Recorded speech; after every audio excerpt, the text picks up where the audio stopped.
All right, so just go ahead and state your name, your title. My name is Dr. Jessica Berge, and I'm a board-certified dermatologist, and I own Columbia Dermatology and Aesthetics. So, are you familiar with the recent popular social media trend of young girls and preteens wanting to use certain skincare products?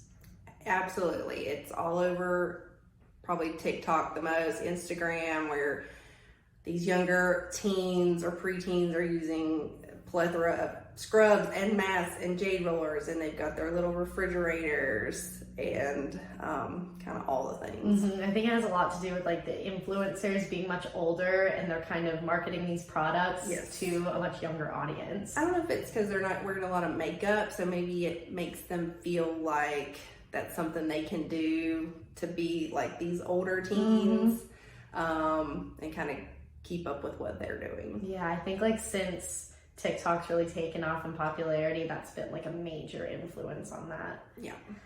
So from your professional standpoint, what are your thoughts on these like certain trendy brands, Glow Recipe, Drunk Elephant, Sol de Janeiro? I think they're not, just because something is trendy doesn't necessarily in itself make it bad or good. I think that, I'm sure they're great brands. I know some of them are a little bit more expensive. I just think that just because a brand is trendy doesn't necessarily mean it's the best product for everyone. Right.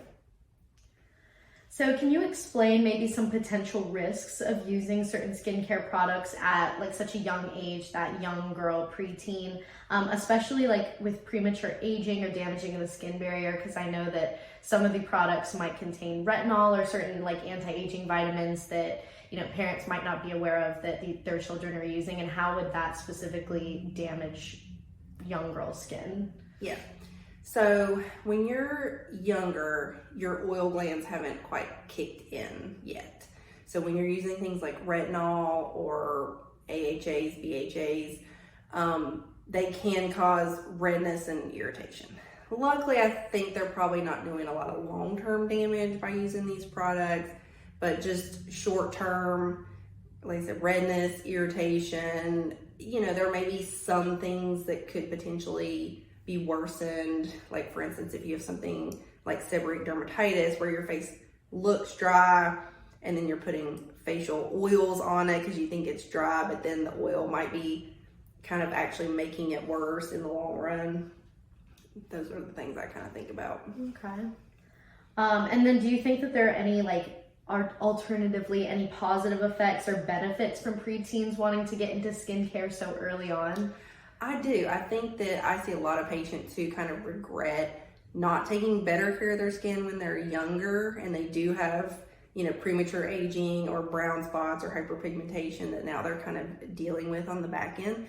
So I think that it probably is overall a good thing that people are more interested in skincare at a younger age, especially if they're going to be using more sunscreen that's going to help prevent premature aging and skin cancer later on.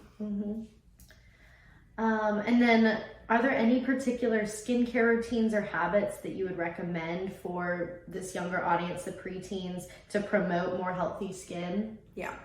I would keep it very simple. For preteens who maybe aren't getting acne quite yet and just want to use a simple skincare routine, I think doing a gentle cleanser in the morning, followed by a sunscreen, and then doing a gentle cleanser again at bedtime, followed by a moisturizer. And probably at that age, that's all they're going to need. Keeping it simple. Keep it simple.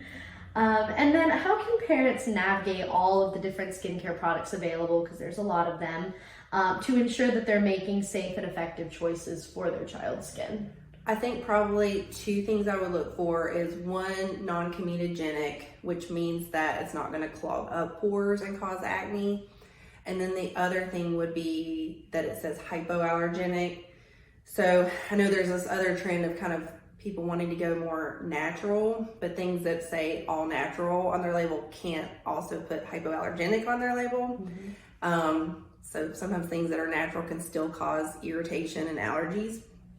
So that hypoallergenic means it's just going to be gentle for their more sensitive skin.